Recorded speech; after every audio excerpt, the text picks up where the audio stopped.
Yes, you read the title correctly. Doctor Doom is being spotted in old Marvel movies, and we may finally have an explanation for why he's going to be the main villain of the Avengers, and why he will look like Tony Stark. Initially, the main theory people were discussing, and the most obvious one, was that Doctor Doom from another universe just happens to look like Tony Stark. I mean, that would have been the easiest thing for Marvel to do, and honestly, no one would have complained about it. We've already seen this kind of thing in the MCU, more specifically in Doctor Strange in the Multiverse of Madness, where they introduced Sinister Strange, basically an evil version of Doctor Strange who looked exactly like him from another universe. So making a Doom from another universe who simply looks like Tony Stark was definitely a plausible option. But it's also true that in the MCU, even most variants of the same character from other universes don't always look alike. Just look at the Peter Parker variants or the Loki variants. Not to mention that Sinister Strange looked like Doctor Strange because he was a Doctor Strange variant, not some random guy who simply looked like him. So if they went this route, although plausible, it would definitely be a really big coincidence. Fortunately, then a much more interesting theory came up, one that says Doom looks like Tony because he used the Dreamwalk on him.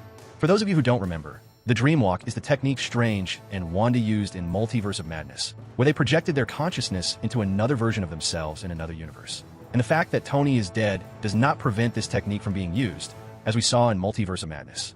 We can't forget that Strange used that same magic on a dead body, specifically an alternate version of himself from another universe.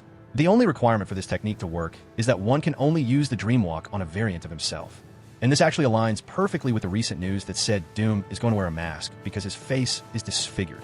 We all saw how Tony ended up in Endgame after he snapped. There's just one small flaw in this theory. If Doom is possessing Tony, meaning the real Doom is controlling his body, then technically another actor could be playing the real Doom behind the scenes. But as far as we know, RDJ is the only one set to play Doom. That's why I truly believe Marvel probably isn't going to use either of the two options I mentioned earlier, because now there's a third possibility. And without a doubt, it's much better and way more shocking than both of them. This third theory suggests that we've already seen Doom in the MCU, and he's none other than past Tony Stark, the one we saw in Endgame from the Battle of New York. I know that sounds crazy, but bear with me. When the Avengers traveled back in time in Endgame to 2012, back to where it all began, the older Avengers encountered their younger versions. And as expected, the events we knew from the original Avengers movie were heavily interfered with. And one of the characters who clearly suffered the most from these interferences was the Tony from the past. And I don't know if you've ever heard of the butterfly effect. The butterfly effect is basically the idea that tiny, seemingly insignificant changes can trigger a chain of events that leads to large, unpredictable outcomes later on. In this timeline, Tony scratched his beard because of Ant-Man. This was something that didn't happen in the original timeline. After that, again thanks to Ant-Man, he had a heart problem because he made his reactor fail.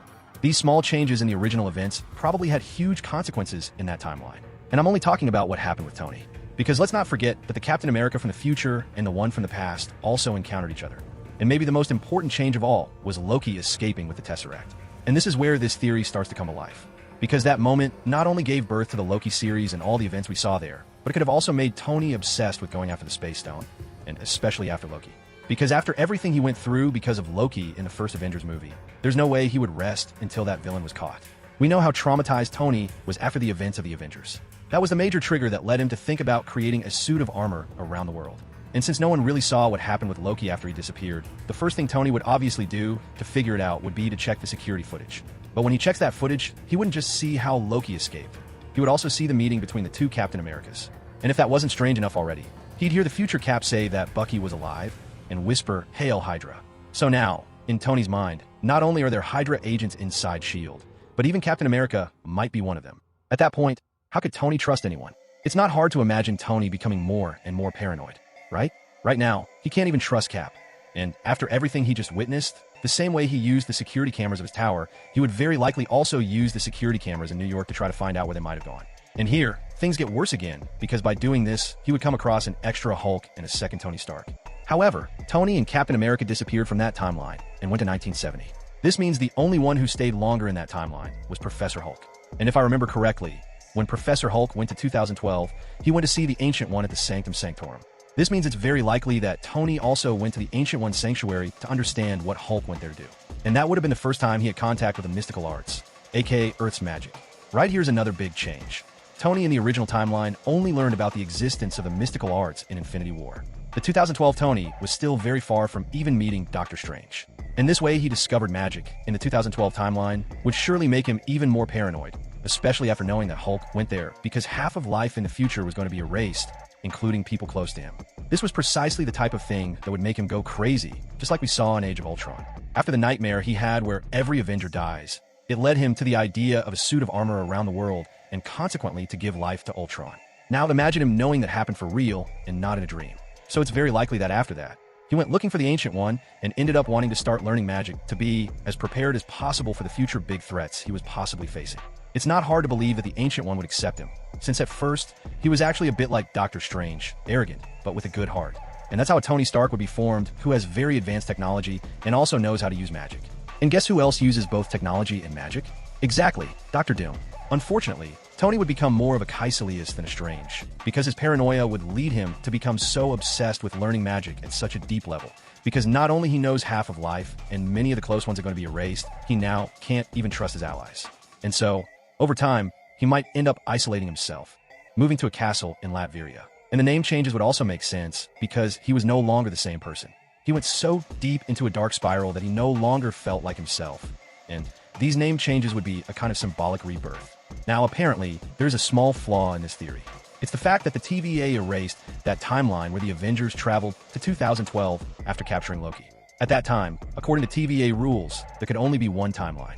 So, to prevent branching, they destroyed it. But in the Loki series, something happened that the TVA never expected to happen so overwhelmingly.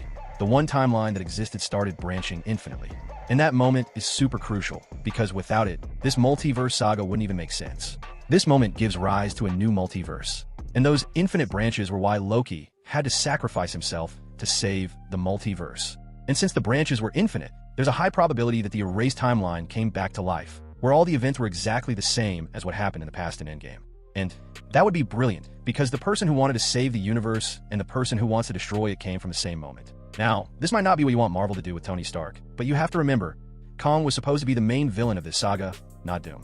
After everything that happened, they had to shift focus to Doom. This means they barely had time to prepare the ground for Doom.